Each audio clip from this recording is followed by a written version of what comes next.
আর আল্লাহ পাক অনেক কিছু মাফ করে দেন, কিছু কিছু বিষয় আল্লাহ পাক মোটেই পছন্দ করেন। তার মধ্যে একটা হচ্ছে অহংকার, তার মধ্যে একটা হচ্ছে শিরক, তার মধ্যে একটা হচ্ছে অন্যের হক নষ্ট করা, তার মধ্যে একটা হচ্ছে আদম সন্তানকে হত্যা করা, তার মধ্যে একটা হচ্ছে বৃদ্ধ বয়সে ব্যভিচার করা, তার মধ্যে একটা হচ্ছে মুরতাদ হয়ে যাওয়া। ওই যে খ্রিস্টান হয়ে যাচ্ছেন না, খালি মরেন তারপর বুঝবেন, খালি মালাকুল মউত আসুক তারপর বুঝবেন।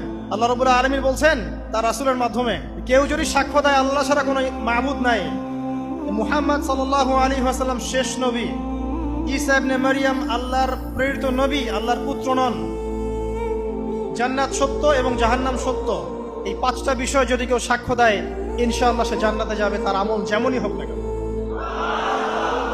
টাকার বিনিময়ে, চাকরির বিনিময়ে, সমাজসেবার নামে আর চিকিৎসার নামে ঈমান বিক্রি করে ফেললেন, সুবহানাল্লাহ।